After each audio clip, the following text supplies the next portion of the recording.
جو پاکستان اور اس کے گرد و نواح میں بسنے والے خطے کے زیادہ انسانوں کے لیے سود مند ہے؟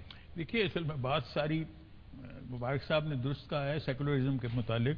سیکولرزم کے معنی ہمارے بزرگوں نے یا علماء حضرات نے لادینیت کی ہے. یہ غلط ہے، کیونکہ اگر فرضیہ لادینیت ہی سیکولرزم ہوتی تو پاکستان بنانے کی ضرورت ہی نہیں تھی. اگر ہندوستان واقعی سیکولر ہوتا تو there was no need of creating Pakistan.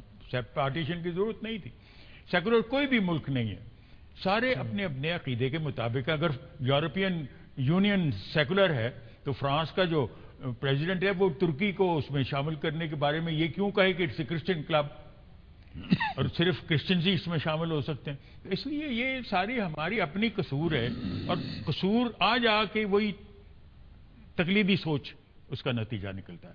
اگر علامہ صاحب نے فرمایا کہ 3 ہیں جو ہمارے زوال کے باعث ہیں، 3 وجوہات. ایک وہ ملوکیت کو قرار دیتے ہیں، دوسری ملائیت کو، اور تیسری خانقاہیت کو. اچھا اب جانتے ہیں آپ کہ ہم ابھی تک ان 3 مشکلات سے باہر نہیں نکل پائے، باوجود اس کے کہ ہمیں یہ ترغیب دی گئی ہے. ہمارے ہاں بھی تھنکنگ ریولوشنری ہے، ریڈیکل ہے، اور میں تو سر سید کو بھی ریڈیکل کہتا ہوں، the first radical which Indian Islam has produced. تو اب حقیقت یہی ہے کہ یہ سارے ایک طرح سے ان کی سوچ ریڈیکل ہے بڑی، جبھی وہ قابل قبول نہیں ہے ہمارے علماء حضرات کو. اگر آپ کسی طرح عوام نے، یعنی ایک طرح کے جس طرح آپ نے کہا کہ اجماع عامہ کی صورت میں اجتہاد کے طور پر یہ ملک حاصل کیا، علماء حضرات تو ہمیشہ اس کے خلاف رہے ہیں.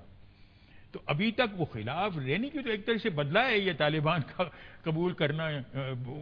ہمارے لیے طالبان کا اسلام قبول. اچھا جسٹس جاوید اقبال صاحب، ایک طرف اسلام کی تقلید ہے جسے اقبال نے بہتر نہیں سمجھا، دوسری جانب مغرب کی تقلید ہے جس کے بارے میں اقبال نے تنقیدی کلمات کہے ہیں. انڈیجنس وزڈم کہاں ہے جو اس خطے میں بسنے والے انسان اپنے لیے کولیکٹیولی کچھ پروڈیوس کر سکیں جو ان سب کے لیے بہتر ہو؟ ہم نے جو ہمارے کہہ لیجئے یہ سر سید سے لے کے اقبال تک جو ہم نے شخصیات پیدا کی ہیں، ان کے جو فکر ہے، ان کا تھاٹ جو ہے، اسے صحیح طور پر نہیں سمجھا گیا. میرا اپنا جو بھی اس معاملے میں تحقیق ہے، ریسرچ ہے، اس پہ میں تو اسی نتیجے میں پہنچا ہوں کہ اگر ہم وہ ماڈل کو قبول کر لیں جو ان کے ذہن میں تھا تو this would be a revolutionary state. اس کا سوشل سٹرکچر مختلف ہو جائے گا، اس میں بہت ساری چیزیں جو ہیں وہ مختلف ہو جائیں گی. اور اس میں جس طرح آپ نے اشارہ کیا ہے کہ مبارک صاحب نے بھی اس کا ذکر کیا کہ ہم پیچھے کی طرف جانے کی کوشش کرتے ہیں. جس وقت بھی کوئی اس قسم کا معاملہ ہو تو سوچ اس طرح پیچھے کی طرف جاتی ہے. تو دیکھیے ویسٹ کا چہرہ کیوں مڑا ہے جدیدیت کی طرف یا کال اٹ ماڈرنٹی؟ اس کے ان کے بھی 3 اس طرح کے حالات تھے. ایک تو اقبال خود ان کو ذکر کرتے ہیں مسجد قرطبہ میں. ایک تو تھا ریفرمیشن، یعنی تحریک اصلاح دین، reformation. What Iqbal is also trying to seek through reconstruction of religious thought in Islam. دوسری کیا تھی؟ رینائسانس، تحریک احیاء علوم، جس کا وہ ذکر بار بار کر رہے ہیں کہ اس میں ہماری کنٹریبیوشن بھی ہے. کوئی بھی سائنٹسٹ لے لو ان کی ماڈرنٹی میں جن پہ تحقیق ہوئی ہے، اس میں کئی مسلمانوں کے نام آتے ہیں. ابن باجہ کا نام ایویمپس، ابن رشد کا نام ایویرویس. یہ سارے ہماری بھی کنٹریبیوشن. تبھی تو اقبال کہتا ہے کہ western civilization it is in the positive sense is in fact a prolongation of Islamic civilization. یہ تو احیاء علوم ہو گئی. تیسری وہ کہتے ہیں انقلاب فرانس. اچھا انقلاب France actually was not like Marxist انقلاب نہیں تھا. انقلاب فرانس تو جمہوریت کا انقلاب، بالکل بادشاہت کو خاتمہ کیا. تو یہی وہ تینوں چیزیں جو ہیں ان سے یورپ کا چہرہ بدل گیا، اور یورپ اس راستے پہ آ گیا جس پر اقبال بھی مسلمانوں کو لانا چاہ رہے ہیں. جبھی تو وہ کہہ رہے ہیں کہ ویسٹرن سویلائزیشن کی جو پازیٹیو ویلیوز ہیں وہ اسلام ہی کی پرولنگیشن ہے. This is what Islam would have like to be. اچھا اب اس کانٹیکسٹ میں یہ جو تمیز ہم کرتے ہیں کہ ویسٹ از وہ صرف اقبال کا اعتراض صرف یہی ہے کہ ویسٹ کو ضرور فالو کرو، ضرور اس کو اڈاپٹ کر لو، لیکن اس کی اصل تک پہنچنے کی کوشش کرو، بیکاز دا گاڈلیسنس اقبال کو قبول نہیں. وہ سمجھتا ہے کہ انسان کبھی بھی مطمئن نہیں ہوتا جب تک کہ روح کا عنصر اس کو قبول نہ کرے. You can create a socialist state. سب سے زیادہ خودکشیاں ناروے سویڈن میں ہوتی ہیں کیونکہ they are the best welfare state examples all over the world. کیوں خودکشیاں ہوتی ہیں؟ ان سے پوچھیں, میں تو وہاں جاتا رہتا ہوں, ان سے پوچھیں تو وہ کہتے ہیں جی سورج نظر نہیں آتا, اس کی وجہ سے ڈپریشن ہوتا ہے اور انسان خودکشی کرتے ہیں. لیکن حقیقت یہی ہے کہ the element of spirit is away. تو اقبالیان تھنکنگ میں کچھ سیکولر اسٹیٹ اور سو کالڈ اسلامک اسٹیٹ میں فرق نہیں ہے, سوائے اس کے کہ وہ چاہتے ہیں کہ اس میں جو یہ جو عنصر ہے آپ کی اطمینان کا باعث جو اسپرٹ بنتی ہے وہ رکھا جائے, دیٹ ایلیمنٹ. تو ادروائز تو صاف بیسز اپیرنٹلی اگر اس کو صحیح طرح انڈرسٹینڈ کیا جائے ان لوگوں کو, اقبال کو, یا میں کہتا ہوں جناح کی جو تقریر 11 اگست کی ہے جس میں وہ کہتا ہے مسلم will cease to be Muslim, Hindus will cease to be Hindus, not in the religious sense but are equal citizens of the state. تو اس سینس میں وہ کس لحاظ سے میثاق مدینہ سے مختلف ہے؟ جناح کا یہ کہنا, جناح کی یہ تقریر میثاق مدینہ سے کیسے مختلف ہے؟ میثاق مدینہ کو سمجھو تو صحیح, اس کو اسٹڈی کرنے کی کوشش تو کرو. علماء تو کہہ دیتے ہیں نا کہ کوئی یہودیوں نے اس کی مخالفت کر دی, وہ ختم ہو گیا, لیکن حضور کی کوشش تو تھی ٹھیک ایک نیا معاشرہ قائم کرنے کی, اور یہ معاشرہ سیکولر تھا.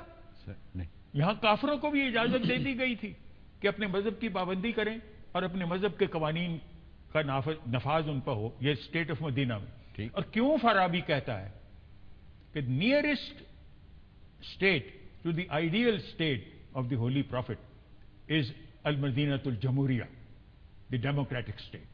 یہ الفارابی کی جو فیمس اس کا رسالہ ہے جی بالکل, المدینۃ الفاضلہ, جی یہ اس میں سے اقتباس میں آپ کے سامنے پڑھ رہا ہوں. بالکل صحیح. یعنی اسلامی ریاست کو ایک جمہوری ریاست ہونا چاہیے. بالکل. اس میں مجھے یہ کہنے دیں کہ جو ڈاکٹر صاحب نے ابھی بڑا خوبصورتی سے آپ کے سوال کو سم اپ کیا ہے, اس کو اس پہ ایمفیسائز کرنے کے لیے میں بات کر رہا ہوں کہ جو کنٹینیوٹی ہے نا ہیومن علم کی, جو نالج کی اور ہیومن وزڈم کی, وہ انہوں نے بیان کی ہے. بہت شاندار بات ہے یہ کہ یونانیوں سے مسلمانوں نے سیکھا. بالکل.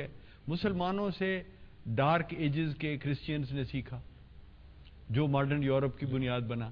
ماڈرن یورپ کی قوموں سے ہم سیکھ رہے ہیں, کوئی پرابلم نہیں ہے اس میں. یہ تعصبات دور کرنے چاہیے. علم ساری دنیا کا ہے. چائنا سے بھی لوگوں نے سیکھا ہے. چائنا میں سلک بنتا تھا. رومنز کو 300 سال لگے, اس کی کھوج میں لگے رہے رومن امپائر والے کہ یہ سلک بناتے کیسے.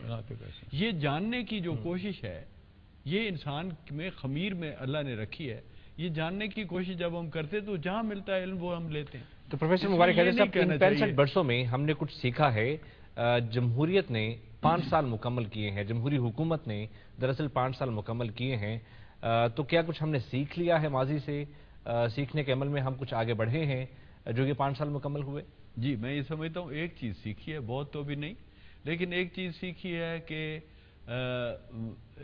آپس میں اختلاف کو اتنا شدت میں نہ لے جاؤ جہاں پہ پھر ایک ایکسٹرا کانسٹیٹیوشنل فورس بیچ میں آ جائے.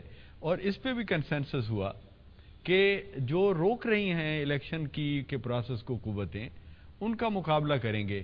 چنانچہ جب قادری صاحب نے وہ غلط اقدام کیا کہ جب انہوں نے یہ ڈیمانڈ کیا کہ پارلیمنٹ استعفیٰ, صدر بھی ختم اور وزیر اعظم بھی ختم اور یہ سابق ہو گئے, تو اس وقت اس پہ جو ساری جماعتیں مل کے بیٹھ گئیں اور انہوں نے کہا کہ ہم اس کو رد کرتے ہیں اس بات کو, اور یہ ہم جمہوریت کے خلاف کسی بات کو نہیں ہم قبول کریں گے.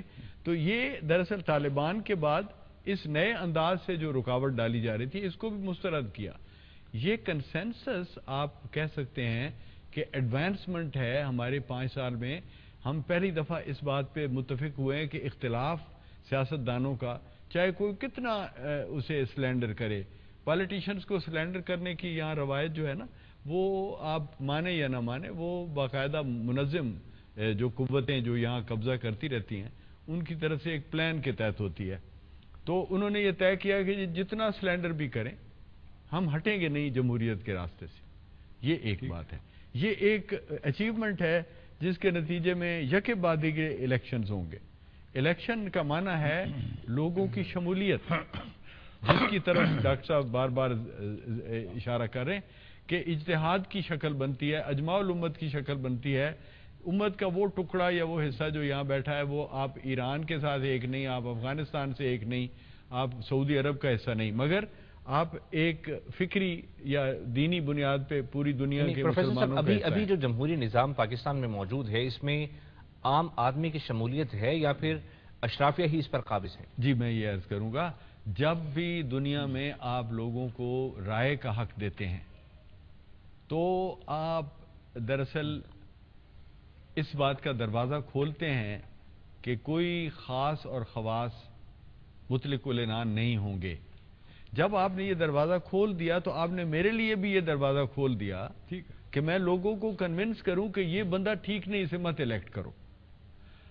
یہ چلیں، اس بات کے لیے ممکن ہے کہ بہت وقت لگے، ممکن ہے میں لوگوں کو قائل کرنے کی بجائے وہ جو فیوڈل ہے، یہ جو پاورفل لوکل گنڈا ہے، وہ ممکن ہے لوگوں کو دبا لے یا ڈرا لے یا منوا لے، برادری کی بیس پہ بھی چلے۔